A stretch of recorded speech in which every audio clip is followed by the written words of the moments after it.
What's going on, guys? Your boy Genesis bringing you a brand new video back on the channel. If you're new to the channel, I just want to say welcome to McCurber University, where you'll be learning enlightenment, knowledge of self, and you're activating your light body. All right. If you enjoyed the content so far, if you watched the previous videos, make sure you leave a like, subscribe if you like I said, hit that notification bell, and leave some comments down below on any topics you want me to describe. Describe is crazy. That you want me to break down. I don't know why I said describe, but that you want me to break down and basically, give you my perspective, because all this is my perspective. I'm not forcing you to know these things. I'm not trying to push these things onto you. You are free to listen to me, or you're free to click off. At the end of the day, it's just strictly knowledge for you to use in your everyday life. Okay? All right. So, last videos that I made was on astrology and the zodiac signs. Okay? If you haven't already, make sure you go check those videos out, because you will need to do that before you even understand what the fuck I'm finna talk about today. All right, so boom, today we're gonna be talking about houses, okay? But before we go into houses, I just wanna give a recap on what astrology is, okay? So I'm gonna break it down like how I understood it once I learned it and kind of, got my little pieces and puzzles put together, you know what I'm saying? Astrology, okay? Astrology is simply the study of energy, okay? It's how you study energy, whether you're predicting some shit, whether you're just reading a motherfucker, whether you're trying to figure out what's going to happen in your life or why is this happening in life. It's study of energy, regardless, okay? Inside and out. What does that mean? You can study for yourself, learning who you are, learning others, and you can also understand the world with the shit, okay? Astrology is very powerful, okay? It's not just horoscopes and relationships and does this guy like me, will we last forever? That's in there, but it's not just that, okay? That's how they get you, okay? That's how they get you to stop going into it once you get satisfied with some shit that you're looking for, okay? So boom, houses. What are houses? Well, I explained in the astrology video and the zodiac sign video that houses are basically the archetypes of what these signs are, okay? The signs share the same characteristics as the planets along with houses. Same thing with the planets sharing the same characteristics of the signs and the houses, okay? And it's all interconnected, all right? Each house has a planet and sign that rules it. What does it mean to be ruled? Basically, it's just the general energy that is connected to that house, sign, or planet, okay? And they all share the same characteristics when it comes to a sign. So for an example, the first house, or just to get started, the first house will be connected to Aries. What is Aries? Aries is a fire sign. It's the first sign in the zodiac karmic wheel, okay? And it's a cardinal sign. So this house will be a cardinal house, okay? The first house is all about identity. Aries are really big on identity. They're really big on who they are. They want you to acknowledge them. They want you to know who they are for who they are. Similar to Leo, but Leo is going to take it performative more than Leos are like, nigga, this is who I am. Respect that shit, you feel me? All fire signs have that theory to it, but with Aries, they're more likely to initiate that energy versus a Leo. It's whatever. They're going to be in their own bubble because they don't need nobody. You feel me? Or Sagittarius, they gonna keep going. They don't need you. They gonna keep going. They gonna keep expanding. You feel me? Aries though, they gonna keep. You feel me? They gonna. The thing about Aries and the first house is you have to understand identity. Okay, identity of self and how you identify yourself in the world. Okay, and how the world sees you as well. Because the first house is also the rising. What is a rising? Is just to keep it simple. The rising sign is. Actually, I'm gonna make a video on that. Don't worry about that. But ascendant and rising are same thing. Okay, same thing. Ascendant, rising, first house, all are the same things, regardless of how you put it. Okay, and when it comes to the first house, you have to understand if there's any opposing aspects or any challenges there. You have to understand if there's any planets there aspecting just going on. Okay, we'll get into that, but to understand the first house, you have to understand yourself. Okay. What do you like? What do you do? What is you? What makes you that breeds life? Okay, that's the first house. Second house, Taurus energy. That's Venus. Okay, forgot to tell you that Aries in the first house is also Mars. I don't think I mentioned that, but Mars. Okay, don't forget that Aries and Mars are 1 and 1. Okay, 1 and 1 locked in. Taurus is Venus, second house, and it's all about values, structure, materialism, love. Resources, like how you obtain money, or how you obtain like seeds to grow your garden, how you obtain materials to create a project. It's how you obtain things, you know what I'm saying? And it's how you value as well. So it's like, I value this person, or I value this job, I value this house. It's the way you value, it's the energy behind how you value things, okay? So for example, can I throw in a Cancer with the second house will have an emotional connection to their values. One that is all about nurturing. They will nurture what they value. If they value you, they're going to more likely nurture you. They're going to make sure that you're good. They're going to take care of you. They're not going to leave you astray. They're always going to have you in their heart, okay? So that's basically what the second house is, and it can go negative and positive, not good or bad, but just negative and positive. What are the positives? Well, you will learn how to obtain resources through a way of doing something that you like are keen to doing. Meaning, say you are good at specifically a skill. So if you already have an acquired skill that's connected to that energy, you're more likely going to make money off that shit. Okay, whether it's earthly energy, whether it's air energy, whether it's water energy or fire, it doesn't matter. It's going to play out. You just have to understand what these energies and elements are. We will get into the elements very soon, okay? So yeah, second house is all about, values and whatnot. And the negative side can be, being possessive, being very, very tied to the material realm and not really understanding the value of it and how to value things. Some people don't know how to value things, and it's the lack of knowledge of why and how they value things, where it comes from and surfaces. So if it's in the negative, you'll kind of see people not really letting go of things. They want to hold on to memories, they want to hold on to relationships, they want to hold on to certain things because they can't let that shit go. That's how they value you. And if it's toxic, they're going to put it in a way where it's not going to be balanced, It's not going to have any fairness to it. So yeah, second house, just to recap that.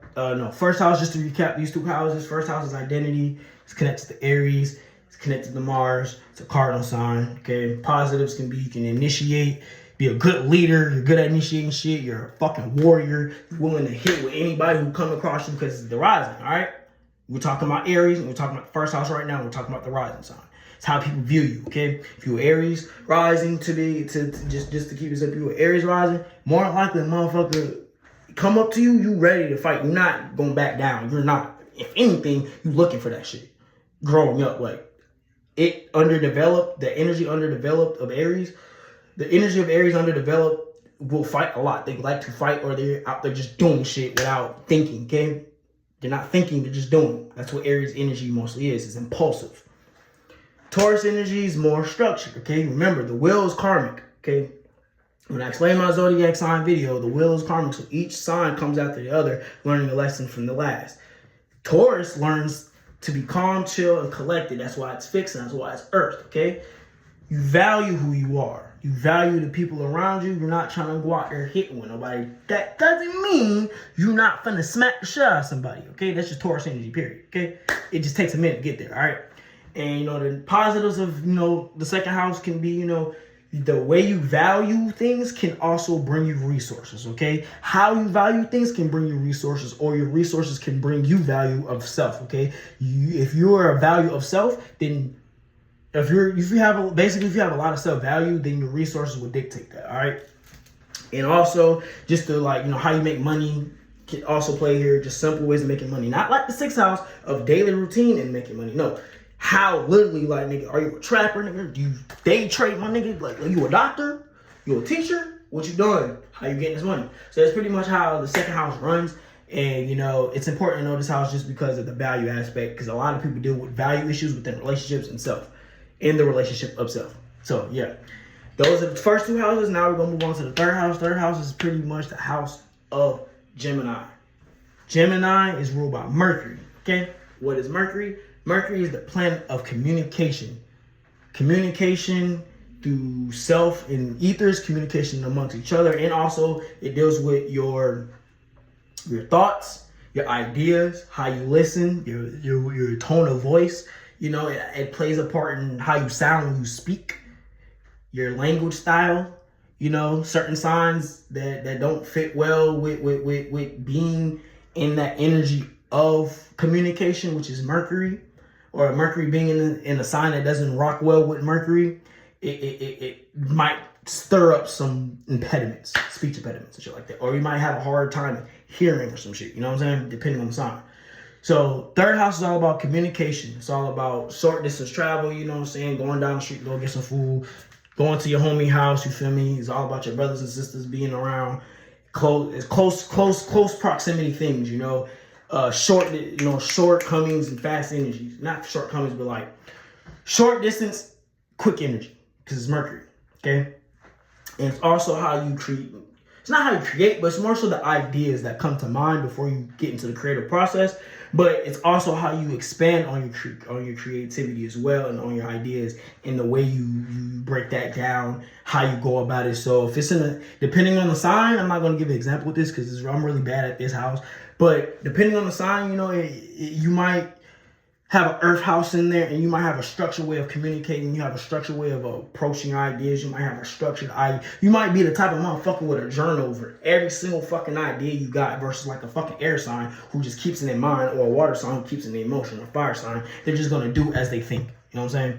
So understanding the third house is all about communication, how you communicate with others.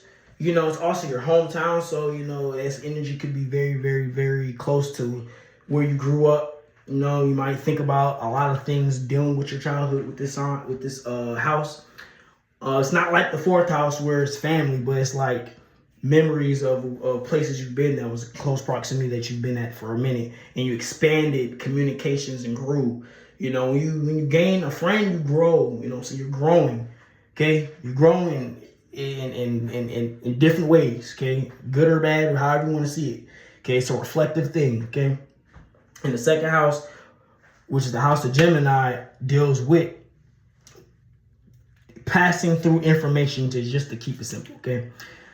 The negatives of it, or the positives of it, to start with the positives of the third house can be, you know, you're creating ideas to change the world. Your ideas are falling through. You're constantly, you know, taking ideas, putting them forth through, manifesting them, and they're making a change. You know, and then they'll trickle down to other houses. But the positive of the second house is really just great communication skills. You're really good at articulating yourself. You're really good at initiating a plan, planning things. You're a good planner, okay? You're really good at planning things. You travel a lot within your city, you know. And, you know, it can also deal with accidents as well because of short distance travel, along with the ninth house, which is opposing this house, I think. Is it? No, it's the second house. No, it's the ninth house. I'm tripping.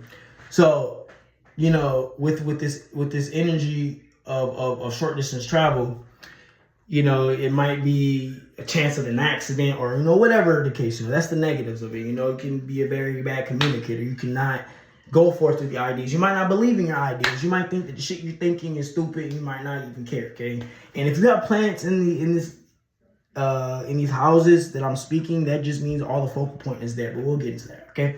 But yeah, third house is just the house of communication, just to keep it simple, okay? Fourth house is the house of family. It's ruled by Cancer, and it's ruled by the moon, okay? Now, I know the moon is technically not a planet, but we're just going to keep it simple by saying it is, just for you to understand that it also affects you too, just like every other planet does. If anything, it's the most obvious that affects you. Oh, shit. And with the fourth house is connected to your roots, okay? It's connected to, you know, your upbringing within your family, you know, family members. It deals with nurturing the home life. It deals with caring for others. Also, your connection to your mother. You know, the moon is connected to your mother. The fourth house is connected to your mother, the relationship with your mother, and just how she brought you up. And then also with the fourth house, you can also connect with your ancestors with this house.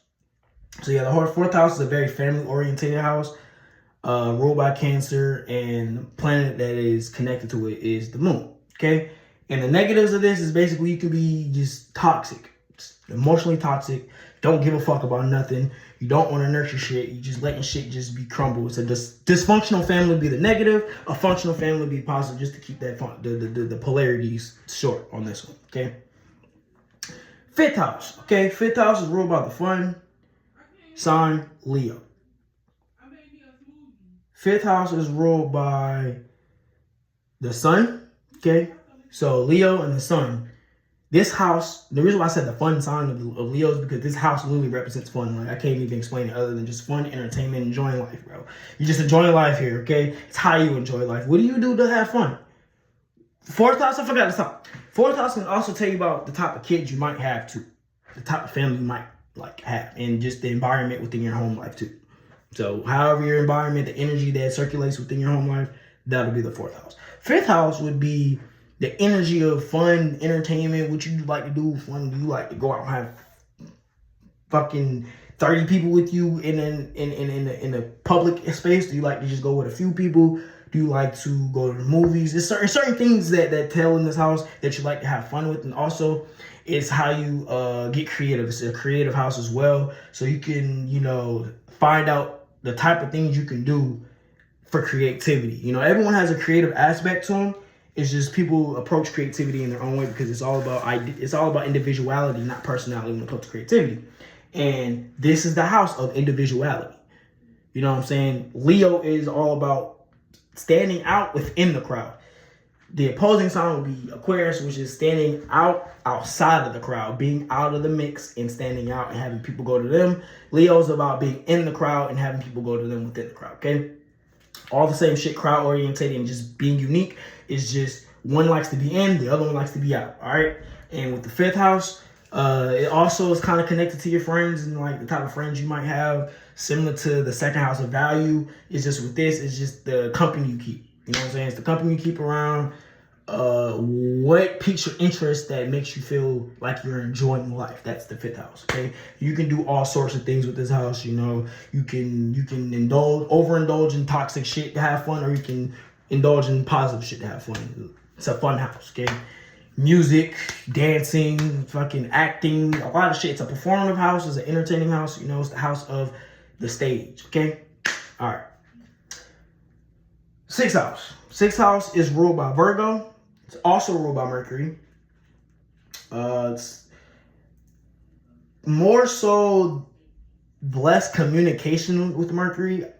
I will say it's the grounded, everyday, consistent plot of thoughts. So third house would be like you thinking and writing down and just having ideas and then talking about it. Sixth house is taking those ideas and applying that shit every day and perfecting that shit. It's Virgo energy. One thing about Virgo energy is they like to perfect their craft. Anything that they're doing, they will perfect it. No matter how much shit you talk to them about it, they don't give a fuck because they see the vision deeper than you could ever see the vision because they're the one doing it. Okay, so with a Virgo house or the sixth house, you will be focused on certain things depending on the energy daily. You know what I'm saying? If it's an air sign, you'll be doing things mentally. It's about the mental. You'll be doing mental activities daily. You'll have mental routines. You'll probably work out and then do something with the mind, or something that deals with the mind. Okay, water deals with anything deal with the emotions, or you might swim on a daily to work out as a fitness thing, or water might be your thing that is involved daily. You might be involved with anything dealing with water. You might like to go to the beach every day. Something dealing with water, like tap into emotions. You might be a healer. It's different ways to look at these things depending on the element, but the sixth house represents balance, harmony, and understanding the daily routines of life, and also health. You know what I'm saying? It's dealing with your health on that deeper level than any sign. It's actually the health house. This house can tell you where your health problems will lie. It will tell you where to go or how to approach your health problems if they come about. Depending on the sign is depending on the body part, because each sign rules a body part, and I'll get into that way deeper once I break all the simplicity down. Right? You feel me? But yeah, sixth house is just a daily routine. Okay, it's what you do on a day-to-day basis, and it's perfecting your craft. Okay, if you want to know, it's also your work life too. So it's how you are at work, and it's what you do for work as well. Okay. And one of the ways you can use this is basically like, hey, if you want to say you're building a house, or say you're working on a project, period, creatively, non-creatively, whatever it is, and you're trying to get better at whatever you're bad at. This house will tell you how to improve that. What in health-wise, what is affecting me? Mentally, what's affecting me? What am I doing day to day that's not getting me to my goal? That's what the sixth house is, okay? Seventh house is all about partnerships, relationships, business, and business. Business, is it marriage? No, that's eighth house. Business and just one-on-one communications, okay? It's kind of like the second house with values, but it's valuing people, relationships, and like another party, okay? So it's me, and then it'll be whoever's watching this video. That's Libra energy. Me, and then you. Me, you. Seventh house energy. Nothing more, nothing less. So you could be my business partner. You could be my homeboy. You can be my mama. You can be my girlfriend. You can be, whatever the fuck, that involves being a party, a second party, okay? It's the scales. It's ruled by Libra, okay? Libra is ruled by Venus, just like Taurus, but with Libra, it's all about relationships. So this is a relationship house. In this house, you will understand your relationship. You'll understand the type of people you would want in a relationship. It will tell you the type of people to have around you. You know what I'm saying? It will tell you how you are with other people, because people don't understand that the shit that they do affects the relationship, whether it's a friendship, a romantic relationship, a business relationship, a casual, it doesn't matter. This house will tell you how you approach things and the type of energy you'll deal with, okay? And in order to apply this, you just, like I said, you study it and you just reflect. And then you go about it, honestly. Because this house also teaches you harmony and balance within self in the relationship of self and spirit, because it's ruled by Libra, which is opposing Aries. And like I said in the first house, it's all about self, right? Well, the seventh house is about yourself and others.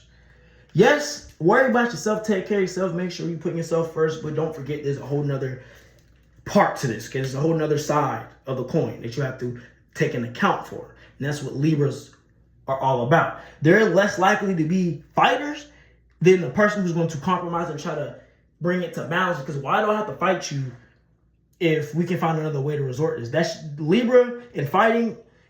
A Libra fighting is their last resort, to be honest with you. They're willing to fight and throw hands, but it's like they're going to talk it out before they do anything. But there's not too much talking because it's a masculine energy. So it's like they're going to talk, but if you're not really hearing them out, then and they have to defend themselves, they'll go forth to defend themselves and bring forth balance with that light and dark energy, okay? Unlike Aries, Aries is going to just hit with your ass. It don't matter. Disciplined Aries is going to whoop your ass to an extent. They're going, all right, bro, I beat your ass. And you see what I'm capable of, and I'm willing to keep going. But they also burn out too. It's not like Scorpio. Which is the next house, okay? Eighth house. Ruled by Scorpio. Pluto, okay? Pluto's a Taurus star. It's not a planet. Oh, well, suck it up. The moon not a planet either. Pluto is a higher octave of Mars. Higher octave meaning it's just a higher level of what Mars represents, okay? Pluto is the underworld, the deep depths of who you are and emotions, okay? It's what's not needed and unseen. What I mean by not needed is literally it takes away what's not needed and throws it into the abyss. It's like, nigga, it burns it away, okay? It's the rebirth planet. It's the rebirth, I'm gonna say planet, okay? It's all about rebirth, regeneration. It's also deep sexual reproduction, okay? Mars is about the surface level sex. Pluto's about the deeper understanding and understanding of what sexually does. Sexual energy, to be exact, okay? It's ruled by Scorpio. Scorpio is all about transformation, rebirth, death, killing off this version of you and becoming the best version of you. That's all Scorpio, you feel me? They're also a fixed sign. And I forgot to mention the fixed, cardinal, and immutable amongst the signs. But I did explain that in the Zodiac video, so you should already know this. So I'm not going to just, specifically say these for every sign, because I made those videos for a reason, okay? Scorpio is a fixed water sign. They're really fixated on how they feel. You cannot tell a Scorpio to do something and think they're going to do it unless they're willing to do it for you. Keyword is willingly. They're all about willpower, okay? They're the most intense, hated, feared, misunderstood sign, okay? Because, people cannot tell what they are surface level, because it's similar to the Taurus, where it's just there, but it's something behind that. With Taurus, is more likely you get what you see. You just got to pay attention to them. With Scorpio, on the other hand, you'll see this, but they'll be probably you'll think they are outstanding. It's like this. You got a gangbanging ass homeboy that go to your house and your mama think he the sweetest motherfucker, not knowing this nigga just slid on the whole block like last week. And he the reason why a little man and them on the 7th Street just got put down, you feel me? That's Scorpio, you feel me? They know how to, You feel me? Keep what you don't need to know hidden. It's the hidden sign. The 8th house is all about being hidden. 8th house is the deeper occult energies that people are calling taboo, like conspiracy theories, aliens, fucking occult energies, fucking devil worship, and all everything that you feel that's taboo, that feels like it's very intense and you're kind of afraid to dive deep into. Yeah, that's 8th house.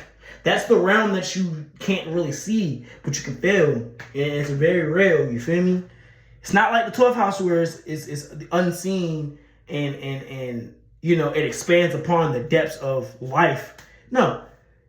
Scorpio is about the deeper meanings of life. It's about the deeper understanding of why you're here, but also it's like, nigga, this shit is deeper than what you think it is.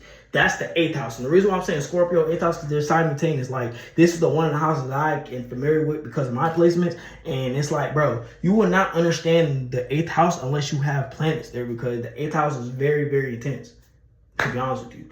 And it's not a favorite house to have any planets in, because more than likely, it's going to have some conflict in it, because that's also what the 8th house is some form of conflict and karma, okay? Anytime you have energies in this house, like planets or aspects or synastries or whatever, whenever you're dealing with another person, it's more likely going to be karmic, because that's just how that but that's how that house works, okay? It's not all around bad, because it's all about bonds and marriages, and basically, like, if you're connected to someone on a deeper level, you benefit off of what they benefit off of, and vice versa, okay? It's not like one's taking more than the other. It can be like that if the planets are placed like that and someone's unaware of what's going on for real. Yeah, it can seem like this person is doing so much for a person who's not really giving a fucking reciprocating this shit back. It's similar to the fucking 7th house energy where, a person can be doing more than the other and it's unbalanced, okay? But with the 8th house energy, if it's going for too long, Pluto's gonna activate and be like, all right, you're not really making use of this situation. I'm gonna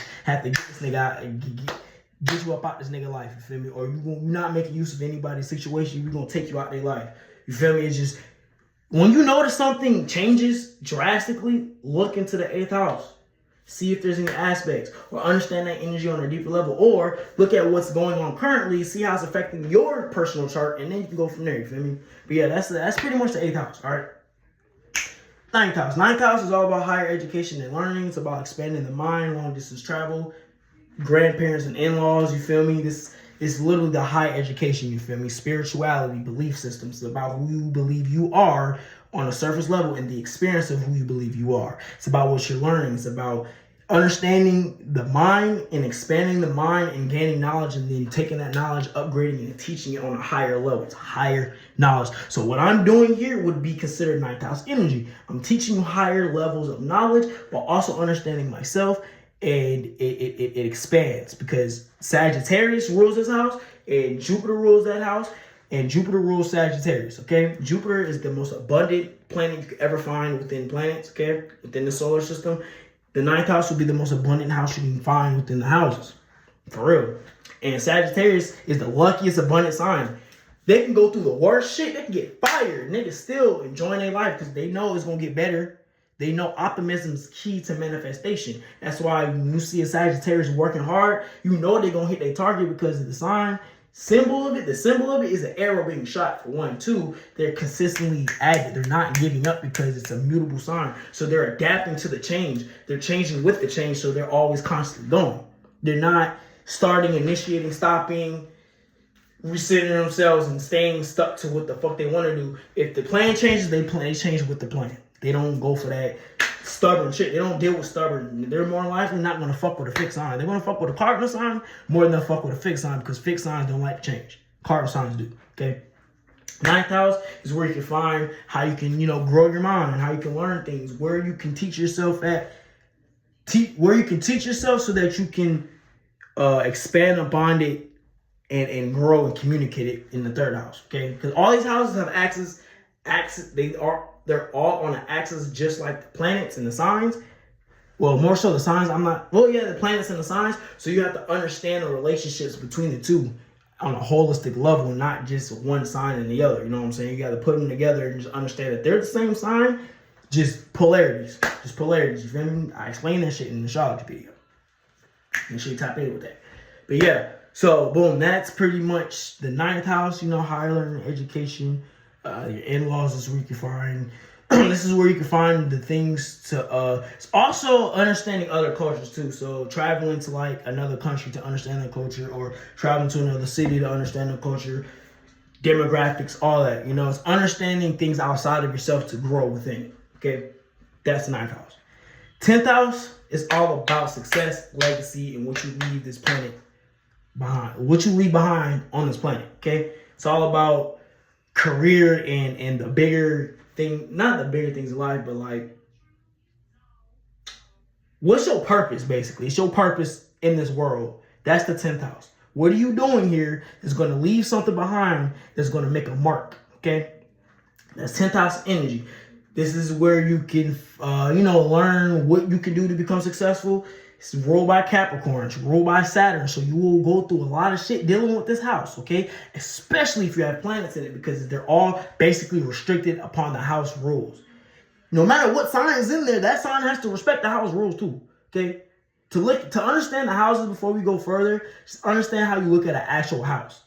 You're not going to go Airbnb, for an example.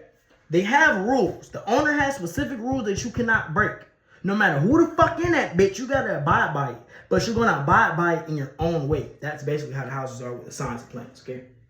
And with the 10th house, you have to understand you will be restricted until you understand the value, just like the second house, of what you're working for. The difference is it's a hold on what you're working for, so you know that you value that shit when you obtain it. Because the one thing that people do is they will want something, get it. I don't want it no more. Like, it don't make sense. So Saturn, 10th house, this is what they do. They teach you how to appreciate the shit that you wanted for so fucking long. It basically is like this. Why the fuck you want it for real? And it's not, there's no lying, because you want to make you work for that shit. So you want to show yourself.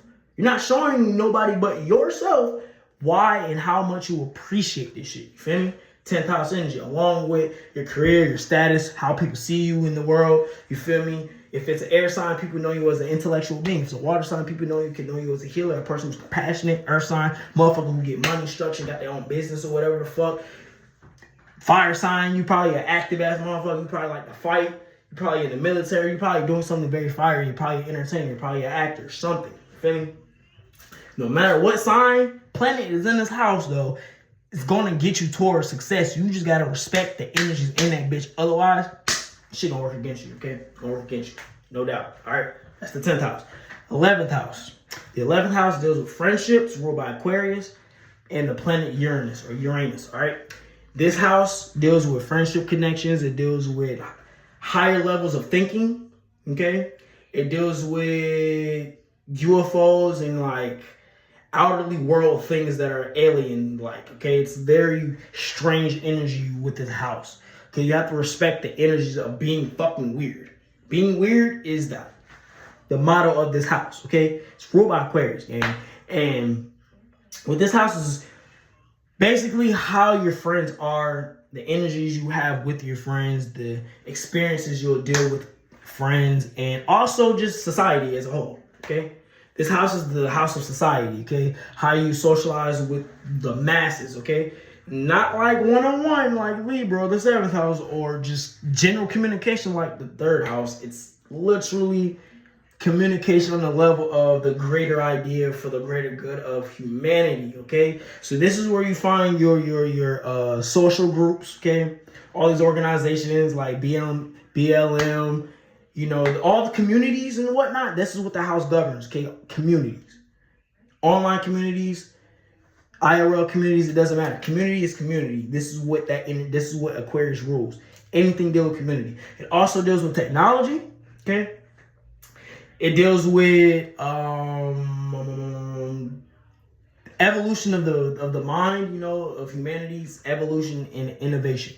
Evolution and innovation of the human mind and the human body, okay? Because it goes deeper than the mind. The mind is connected to the body, but the mind is not the body, and you are not your thoughts, okay? Remember that. Aquarius energy or 11th house energy teaches you these things because you are God. Aquarius embodies the God-like energy. It literally is a human being pouring water. But that human being is understanding that it also is a creator pouring down the energy within within the person, ethers, whatever it's pouring into, it's pouring in etheric energy, okay? And with the 11th house, you're going to figure out the type of people that you're willing to basically group up with and actually serve purpose, because it's for the betterment of humanity, feel me? And it also tells you, you know, the type of friend you are too. So yeah, that's 11th house, just to keep it simple and short, because this video is actually getting quite long. Way longer than I expected, but it is what it is, you feel me? I got short ones, got long ones, no diddy. 12th house, 12th house, 12th house. Finally, boom, bop, bam. 12th house ruled by Pisces and Neptune. 12th house is all about the unseen realm. It's all about spirituality, chemicals in the mind, drugs, narcotics, you know, the nervous system, and isolation, okay? It's ruled by Pisces, which is also of those characters, is along with compassion, religion, dreams, and just experiences of the spiritual realm. Just to keep it simple. Scorpio's more that experience because you're dealing with it hands-on, because it's like I said, it's like a Mars energy, just a higher octave. 12th house is kind of like understanding it and kind of embodying it. And kind of going deep within and not really like holding on to it. It's like, okay, this is what it is. You know, it's very a soft, watery, hidden house. You don't really know what's going on here until it shows for itself. And that's why you're supposed to meditate, because you can tap into this house strictly through meditation. This is the meditation house. This is the house that shows you how you can meditate as well. It shows you what energies to work with, what elements, what things are connected to those elements that are connected to that sign that's in that house. Yeah, it shows you how to go about tapping into the unseen realm, or into the astral plane, or, you know, to these other realms that you can tap into that's not physical. Feel me? 12th house can deal with hidden enemies. Motherfuckers you don't know they're there, but, you know, they don't show themselves until that time. Fire energy will show it more than any other energy because it's light. But this is where you can find hidden enemies, along with, you know, energy of imprisonment or isolation as well. So if you have any like crazy aspects to this house, more than likely you're dealing with some type of isolation. Whether you're going to jail, whether you're constantly just getting isolated from your friends and family, you're getting outcasted and you just got to sit by yourself, or whatever the fuck the case is that leads you to isolation and being by yourself. So you can understand yourself on a deeper level, and so you can see that you're connected to the universe on a holistic level, and it's not just you, it's not just them, it's all of us, okay? That's basically what the 12th house is, all right? Ruled by Neptune and Pisces. I'm going to just leave it there just to keep it short and simple. Like I said, I'm going to break down each and every sign. So, like, this is just a brief understanding of houses, not the fucking signs, okay? Houses are important to understand how your life is fucking set up. You chose this as a soul. Don't forget, God ain't choose this. The motherfucking thing is up there. He ain't choose these houses, bro. You chose these shits, signing a contract with Source based upon your karma or based upon what your soul's purpose was, okay? That's all it is. You signed a contract, you came down here, now you serve a purpose. That's why certain things happen in your life that seem so right, and certain things that happen in your life that seem so wrong. Lessons and alignments, all that is, all right? And you can find these things through astrology, through your houses, through planet aspects. You just gotta be willing to learn and dive deep into the topic, all right? I hope I made it very understanding. I know it's a very long video, but I kept it short in each portion so that you can really absorb it and just not really get overwhelmed with too much shit that I'm yapping about. Then, but I'm gonna leave it there. You know what I'm saying? I hope you enjoyed this video. Hope you have been enlightened. You know what I'm saying? I appreciate you for coming to class. Gratitude to the ones who stuck through it. If you came to this, got to this point, gratitude. Sitting on high vibrational love and energy your way. It made the ancestors walk with you on your journey of self-discovery. I'll leave as I come by saying divinity, and I'll see you in the next video.